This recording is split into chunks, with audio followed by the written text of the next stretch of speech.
Hi hello friends, welcome back to me channel. இன்றைக்கி இந்த வீடியோவில் ஒரு சூப்பரான ஒரு க்ரீமோட ரிவ்யூ தான் பார்க்க போகிறோம். அதுக்கு முன்னாடி கொஞ்சம் உங்கள்கிட்ட பேச வேண்டியது இருக்குது. என்ன அப்படின்னா, நிறைய பேர் ஸ்கின் வைட்டனிங் க்ரீம் பற்றி சொல்லுங்கள், ஸ்கின் வைட்டனிங் க்ரீமோட நேம் போட்டு இதோட ரிவ்யூ கொடுங்க அப்படின்னு சொல்கிறீங்க. அந்த க்ரீம் ரிவ்யூ கொடுக்குறதெல்லாம் ஒன்றும் பெருசு இல்லை. ஸோ நிறைய க்ரீம்ஸை வந்து மார்க்கெட்டில் அவைலபிளாக இருக்குது. ஆனால் அதெல்லாம் வாங்கி எல்லாமே யூஸ் பண்ணணுன்ட்டு நினைக்காதீங்க. நம்ம இன்டேக்காக எவ்வளோக்கு நிறைய எடுத்துக்கிறோமோ அந்தளவுக்கு நமக்கு அவுட்புட் வந்து நல்லாயிருக்கும். நம்ம பீட்ரூட் ஜூஸ், ஆப்பிள் ஜூஸ், இந்த மாதிரி நம்ம நிறைய ஏபிசி ஜூஸ்ன்னு சொல்கிறோம் இல்லையா, அது கூட நீங்கள் ஒரு 40 டேஸ் எடுத்து பார்த்தீங்கனாலே உங்களுக்கு செம்ம ரிசல்ட் நல்லாயிருக்கும். ஃபுல் பாடியே உங்களுக்கு கலர் ஆகும். நீங்கள் இது 3மே கலந்து தான் குடிக்கணும்னு அவசியம் கிடையாது. டெய்லியும் ஒரு கேரட் ஜூஸோ, பீட்ரூட் ஜூஸோ, கேரட்டில் கோகோனட் சேர்த்தி குடிங்க. ஆப்பிள் கிடைக்கல அப்படின்னா கோகோனட், அதுக்கப்புறம் 2 ஏலக்காய், கொஞ்சம் நாட்டு சக்கரை போட்டு அடித்து குடிச்சு பாருங்கள். உங்களுக்கு அவ்வளோ சூப்பரான ரிசல்ட் கிடைக்கும். இன்றைக்கி என்ன க்ரீம் அப்படின்னு சொல்லிட்டு நான் பேசிடுறேன். இன்றைக்கி வந்து வைத்தியா க்ளோவோட ஸ்கின் வைட்டனிங் க்ரீம் பற்றி தான் பார்க்க போகிறோம். ஸ்கின் வைட்டனிங்க்கு நிறைய க்ரீம்ஸ் இருக்குங்க. ஸோ எக்ஸாம்பிளுக்கு நானே வச்சுருக்கேன். ஸோ கோசி கேர் பார்த்தீங்க அப்படின்னா உங்களுக்கு ஸ்கின் வைட்டனிங்கில் சோஷியல் மீடியாவில் எங்கேயுமே இல்லாத இடமே இல்லை, வைரலாகிட்டு தான் இருக்குது. அதுக்கப்புறம் பார்த்திங்கன்னா என்ஜி க்ளோ. ஸோ இதுவுமே ஸ்கின் பிக்மெண்டட் எல்லாமே இது பண்ணிக்கிறோம். அதே மாதிரி லைக்காலிக் அசிட். ஸோ லைக்காலிக்கும் அதே மாதிரி தான் ஸ்கின்னை வந்து அன்இவன் ஸ்கின்னை கிளியர் பண்ணி நல்லாவே ஒரு லைட் ஸ்கின் வந்து உங்களுக்கு, அதாவது இதில் வந்து லைக்காலிக் இருக்கிறதுனால லைக்காலிக் ஆசிட் எப்பயுமே ஸ்கின்னை லைட்டன் பண்ணி கொடுக்கும். அதாவது பிக்மெண்டடை க்யூர் பண்ணும், அதே மாதிரி உங்களுக்கு வந்து லைட் பண்ணி கொடுக்கும். அதே மாதிரி ட்ரெட்டினைன், ரீக்வல், இப்போ வந்து ரொம்ப ட்ரெண்டியாக நானே வீடியோ போட்டிருக்கேன். கோஜிக் ஆசிட், அதாவது டெர்மோடாக்கோட கோஜிக் ஆசிட், அதுக்கப்புறம் சன்ஃபி ஸ்கின் லைட்டனிங் க்ரீம், அதுக்கப்புறம் பார்த்திங்கன்னா உங்களுக்கு ஸோ ட்ரெட்டினைன் க்ரீம். ட்ரெட்டினைன் வந்து ப்ரிஸ்கிரிப்ஷன் இல்லாமல் யூஸ் பண்ணக்கூடாது. அதுக்கப்புறம் பார்த்திங்கன்னா ஸ்கின் வைட்டன், ப்ளம். ஸோ இந்த மாதிரி ஸ்கின் வைட்டனிங்கில் உங்களுக்கு ஏகப்பட்ட ஐட்டம்ஸ் வந்து உங்களுக்கு இருக்குது, மார்க்கெட்டில் அவைலபிளாக இருக்குது. இது எல்லாத்த விட இப்போ நான் சொல்லக்கூடிய இன்க்ரீடியன்ட் பார்த்திங்க அப்படின்னா, நான் சொல்லக்கூடிய ப்ராடக்ட் பார்த்திங்கன்னா full and full ayurvedic. So ayurvedic மூலமாக அதை வந்து ப்ரிப்பேர் பண்ணியிருக்காங்க. ஸோ வாங்க அதை பற்றி நம்ம தெரிஞ்சுக்கலாம். இந்த க்ரீம் பார்த்திங்கன்னா முழுக்க ஆயுர்வேதிக் மூலமாக தான் தயாரிச்சிருக்காங்க. ஸோ வாங்க இந்த க்ரீமை பற்றி ஃபுல் டீட்டெயில் பார்த்துடலாம். நிறைய க்ரீம்ஸ்லாம் நம்ம யூஸ் பண்ணியிருப்போம், இருந்தாலுமே அதில் நிறைய கெமிக்கல் இருக்கும். இது வந்து பார்த்திங்கன்னா முழுக்க உங்களுக்கு ஆயுர்வேதிக், அதாவது இன்க்ரீடியன்ட் எல்லாமே ஆயுர்வேதிக்கில் தான் ஆட் பண்ணியிருக்காங்க. ஸோ முழுக்க இந்த மாதிரி இருக்கக்கூடிய க்ரீமை யூஸ் பண்ணும்போது உங்களுக்கு ஸ்கின் எந்த ஒரு பேரியரும் வராமல் உங்களுக்கு நல்லா சேஃபாகவும் இருக்கும். அந்த க்ரீம் ஒன்ஸ் நமக்கு வேலை செய்யலைனா கூட நமக்கு அந்தளவுக்கு நமக்கு எந்த இஷ்யூஸும் வராது. ஸோ அதனால் இந்த க்ரீம் கண்டிப்பாக நீங்கள் ட்ரை பண்ணி பார்க்கலாம். இந்த க்ரீமோட நேம் என்ன அப்படின்னு பார்த்தீங்கன்னா, வைத்தியா க்ளோவோட ஸ்கின் வைட்டனிங் க்ரீம் தான். ஸோ வைத்தியா க்ளோ பார்த்தீங்கன்னா உங்களுக்கு குளுட்டோதையான் க்ரீம் இருக்குது, ஸ்கின் பிரைட்டனிங் க்ரீம் இருக்குது, ஸ்கின் லைட்டனிங் க்ரீம்னு நிறைய வந்து க்ரீம்ஸ் அவைலபிளாக இருக்குது. இதுலேயே லோஷன்ஸ் இருக்குது, பாடி லோஷன்ஸ் இருக்குது, இந்த மாதிரி நிறைய வந்து அவங்க கொடுத்துட்ருக்காங்க.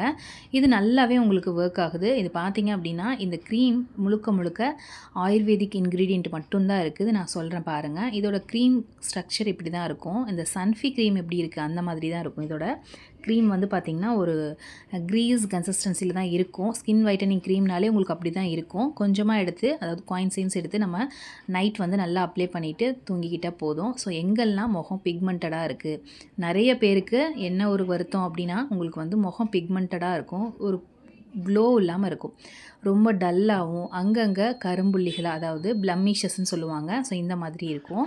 அங்கங்கே வந்து ஸ்கின் ஒரு கலரில் இருக்கும், ஆனால் முகத்தில் அங்கங்கே டார்க்காக இருக்கும். அதாவது நம்ம ஸ்கின்னை விட கொஞ்சம் டார்க்கான கலர்ஸில் நமக்கு வந்து ஸ்கின் இருக்கும். ஸோ இந்த மாதிரி இருந்தால் நம்ம ரெகுலராக நம்ம பார்த்துட்டே தான் இருப்போம் கண்ணாடியில், என்னடா இப்படி ஆயிடுச்சு அப்படின்ட்டு. ஸோ ஒரு ஏஜுக்கு அப்புறம் நிறைய பேருக்கு இந்த மாதிரி வர ஆரம்பிச்சிடும். ஒரு சிலருக்கு ரொம்ப சின்ன வயசுலேயே இந்த மாதிரி இருக்கும். நம்ம என்ன சீரம் வாங்கி யூஸ் பண்ணாலுமே நம்ம அதை வந்து போகாது. நம்ம வீட்டில் இருக்கக்கூடிய எல்லா பொருளுமே யூஸ் பண்ணி பார்த்துருப்போம். ஆனால் நம்மளோட ஸ்கின்னில் அங்கங்கே இருக்கக்கூடிய கரும்புள்ளிகள் அதே மாதிரி தான் இருக்கும். அதாவது அன்ஈவன் ஸ்கின் டோனாக இருக்கும். அவங்க எல்லாம் இந்த க்ரீம் வந்து யூஸ் பண்ணலாம். ஸோ இது வந்து பார்த்திங்க அப்படின்னா இதில் இருக்கக்கூடிய முழுக்க இதில் துளசி, கேசர், ஹரித்ரா, அதாவது ஹரித்ரா மீன்ஸ் மஞ்சள், இந்த மாதிரி இன்க்ரீடியன்ட் தான் வந்து உங்களுக்கு ஆட் பண்ணியிருக்கறனால நீம், வேப்பிலை, இந்த மாதிரி தான் ஆட் பண்ணியிருக்காங்க. ஸோ இதனால் உங்களுக்கு எந்த ஒரு சைடு எஃபெக்ட்டும் வராது, எந்த ஸ்டெராய்டும் இதில் இல்லை. அதனால் நீங்கள் தாராளமாக யூஸ் பண்ணலாம். ரொம்ப வருஷத்துக்கு இது யூஸ் பண்ணுறவங்களாம் இருக்காங்க. இதோட ரிவ்யூ போய் பார்த்தீங்கன்னா தெரியும். 1 இயர் 2 இயர்ஸ் எல்லாம் யூஸ் பண்ணுறவங்க இருக்காங்க. ஒன்றுமே ஆகாது, அது நல்லா இருக்குது.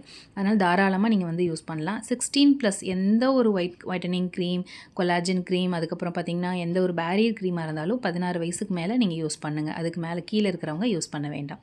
இந்த க்ரீம் யூஸ் பண்ணும்போது உங்களுக்கு நல்லாவே டிஃப்ரெண்ட் டிஃப்ரெண்ட் தெரியும். உங்களுக்கு பிம்பிள் மார்க், டார்க் ஸ்பாட்ஸ் இதெல்லாம் இருந்துச்சுன்னா இதில் இருக்கக்கூடிய நீம் வந்து கிளியர் பண்ணிடும். இதில் இருக்கக்கூடிய முதல் இன்க்ரீடியண்ட்டே நீம் தான். அதோட டிஸ்கிரிப்ஷன், அதாவது இன்க்ரீடியன்ட் கீ இன்க்ரீடியண்ட்டில் கொடுத்துருப்பாங்க. அந்த வேப்பிலை வந்து முகத்தில் இருக்கக்கூடிய கரும்புள்ளிகளாக இருக்கட்டும், கருந்திட்டுகளாக இருக்கட்டும், நம்ம பொலிவிழந்த முகமாக இருக்கட்டும், எல்லாத்தையுமே க்யூர் பண்ணிடும் அந்த வேப்பிலை. நம்ம டெய்லியுமே வேப்பிலை அரைச்சி நம்ம யூஸ் பண்ணது கிடையாதுன்னு நினைக்கிறேன். ஆனால் யூஸ் பண்ணி பார்த்தா நமக்கு நல்லாவே பலன் தெரியும். நமக்கு அதுக்கெல்லாம் இப்போ இருக்கிற பிஸி ஷெட்யூலில் நமக்கு அதுக்கெல்லாம் டைம் இல்லை. அதனால் கண்டிப்பாக நீங்கள் இதை யூஸ் பண்ணி பாருங்கள். அடுத்தது ஹரித்ரா. ஹரித்ரானா ஒன்றும் இல்லைங்க, மஞ்சள் தான் இதில் இருக்குது. மஞ்சள் சொல்லவே தேவையில்லை. அந்த காலங்கள்லேருந்து, ஆன்ஷியன்ட் பீப்புள்லேருந்து இப்போ வரைக்கும் யூஸ் பண்ணக்கூடிய ஒரு சூப்பரான ஒரு இன்க்ரீடியண்ட்டு சொல்லலாம். டெட் செல்ஸ் எல்லாம் ரிமூவ் பண்ணி, எந்த ஃபங்கல்ஸ் இருந்தாலும் பாக்டீரியா இருந்தாலும் எல்லாத்தையுமே க்யூர் பண்ணிடும். நம்ம ஸ்கின்னை நல்லா கிளியர் ஸ்கின்னாக கொண்டு வரும். அடுத்தது பார்த்திங்க அப்படின்னா உங்களுக்கு கேசர். குங்குமப்பூ சொல்லவே தேவையில்லை. குங்குமப்பூ சாப்பிட்டா அவங்களுக்கு இன்டேக் எடுத்துக்கிறது ரொம்பவுமே நல்லது. ஆனால் வெளிப்பூச்சா உங்களுக்கு இதில் கலந்துருக்காங்க. இதுவும் கலர் கொடுக்கும் அப்படின்ட்டு ரொம்ப வருஷமாகவே, ரொம்ப காலமாகவே நம்பப்படக்கூடிய ஒரு உண்மைன்னு சொல்லலாம். அதாவது லாங் லாஸ்டிங்காக நம்ம எடுத்துக்கும் போது தான் எதுவுமே நம்ம வந்து, அதாவது என்ன சொல்கிறது, கன்சிஸ்டன்சியாக எடுத்துக்கும் போது நல்ல ஒரு கிளியர் ஸ்கின் உங்களுக்கு கிடைக்கும். ஸோ இந்த க்ரீமை நம்ம ரெகுலராக நம்ம யூஸ் பண்ணணும். எத்தனை நாளில் ரிசல்ட் கிடைக்கும் அப்படின்னா, ஒரு 1 மந்த்லேயே உங்களுக்கு நல்லா விசிபிளாக ரிசல்ட் கிடைக்கும். 10 டேஸ்லேயே கொஞ்சம் லைட்டாகவே உங்களுக்கு தெரியும். ஸ்கின் வந்து நல்லா க்ளோ ஆகிறது உங்களுக்கு நல்லாவே தெரியும். இது எப்படி யூஸ் பண்ணுறதுனா, நல்லா முகம் கழுவிட்டு அதுக்கப்புறம் நம்ம காயின்சிஸ் நம்ம முகத்து அளவு, நெக்குக்கு முகத்துக்கு நம்ம ஆட் பண்ணிக்க வேண்டியது, அதாவது அப்ளை பண்ணிக்க வேண்டியது தான். இதோட கன்சிஸ்டன்சி பார்த்திங்கன்னா இந்த மாதிரி தான் இருக்கும். நான் சன்ஃபி க்ரீம் பார்த்துருக்கீங்களா, அந்த மாதிரி தான் இருக்கும். இது ஒரு நல்ல ஒரு திக் கன்சிஸ்டன்சியில் தான் இருக்கும். ஸோ கொஞ்சமாக எடுத்து நம்ம முகம் ஃபுல்லாக அப்ளை பண்ணிக்கிறது ரொம்ப ரொம்ப நல்லது. இதோட ஃப்ரெக்ரன்ஸ் நல்ல ஒரு மைல்டு ஃப்ரெக்ரன்ஸாக தான் இருக்கும். அது மட்டும் இல்லாமல் இது 50 கிராம் பார்த்திங்கன்னா 799க்கு உங்களுக்கு கிடைக்கிது. இது ஒரு 1 மந்த் 1.5 மந்த் கூட உங்களுக்கு வரும். ஏன்னா குவான்டிட்டி நிறையவே இருக்கும். அதனால் நீங்கள் தாராளமாக வாங்கிக்கலாம். ஒரு 2 மந்த்ஸ் ஒன்ஸ் வந்து 800 ருபீஸ் நீங்கள் செலவு பண்ண வேண்டியது வரும். மீஷோ வேறு ஏதாவது வந்து ஆப்லலாம் பார்த்தீங்கன்னா, மீஷோலலாம் பார்த்தீங்கன்னா நிறைய ஃபேக் ப்ராடக்ட் தான் வந்து ரவுண்ட் ஆகிட்டுருக்கு. அதனால் அதில் வாங்கலாமான்ட்டு நிறைய பேர் கமெண்ட் பண்ணுறீங்க. ஸோ அதில் வாங்க வேண்டாம். நீங்கள் ஃப்ளிப்கார்ட்டில் வாங்குங்க, அமேசானில் வாங்குங்க, அது பிறகு மைந்த்ரா ஆப்பில் இருக்குல்ல, அதில் கூட நீங்கள் வாங்குங்க, சரிங்களா? ஸோ இந்த மாதிரி நிறைய ஆப்ஸ் இருக்குது. ஸோ நான் லிங்க் கொடுக்குறேன், வேணும்னா நீங்கள் அதில் போய் கூட பர்ச்சேஸ் பண்ணிக்கலாம். ஸோ இந்த க்ரீம் எங்கெல்லாம் உங்களுக்கு பிக்மெண்டட் ஆகிருக்கோ ஸ்கின்னு, அங்கெல்லாம் நீங்கள் நிறைய பூசிக்கோங்க, சரிங்களா? மூக்குக்கு மேலே, சீக்ஸ்கிட்ட, முகம் எங்கெல்லாம் வந்து உங்களுக்கு பொலி விழுந்துருக்குதோ அங்கெல்லாம் நீங்கள் யூஸ் பண்ணிக்கோங்க. இதில் SPF எல்லாம் கிடையாது. நீங்கள் இது யூஸ் பண்ணிங்கன்னா மார்னிங் வந்து ஒரு சன்ஸ்க்ரீன் யூஸ் பண்ணிக்கோங்க. இதில் எந்த ஒரு கெமிக்கலும் இல்லை. இருந்தாலுமே எந்த ஒரு நம்ம ஸ்கின் கேர் ரொட்டீனில் க்ரீம் யூஸ் பண்ணாலுமே மார்னிங் ஒரு லைட்டாக உங்களுக்கு அஃபர்டபுள் ப்ரைஸ்லேயே, நான் சொன்ன மாதிரி உங்களுக்கு டெர்மோடாக்கில் கூட ஒரு 250 ருபீஸ்க்கே உங்களுக்கு 100 ml கிடைக்கிது சன்ஸ்க்ரீன். அது நல்லாவே இருக்குது. அதை வாங்கி யூஸ் பண்ணுங்கள். ஸோ ஸ்கின் வைட்டனிங்க்கு கண்டிப்பாக க்ரீம் நீங்கள் யூஸ் பண்ணலாம். மென் அண்ட் உமன் 2 பேருமே யூஸ் பண்ணலாம். ஸோ நான் சொன்ன மாதிரி 16க்கு மேலே, அதாவது 16+ யூஸ் பண்ணுங்கள். அதுக்கு கீழே யூஸ் பண்ண வேண்டாம். அதுக்கப்புறம் பார்த்திங்கன்னா மீஷோவில் வாங்க வேண்டாம். வேறு ஆப்பில் நான் லிங்க் கொடுக்குறேன் டிஸ்கிரிப்ஷனில், போய் பை பண்ணுறேன்னா பை பண்ணிக்கோங்க. இந்த க்ரீம் வந்து உண்மையாலுமே சேஃபான க்ரீம் தான். நல்லா முழுக்க முழுக்க உங்களுக்கு ஆயுர்வேதிக் க்ரீம் தான். கண்டிப்பாக பை பண்ணிக்கோங்க. அண்ட் தென் நெக்ஸ்ட் வீடியோவில் மீட் பண்ணலாம். தேங்க்ஸ் ஃபார் வாட்சிங்.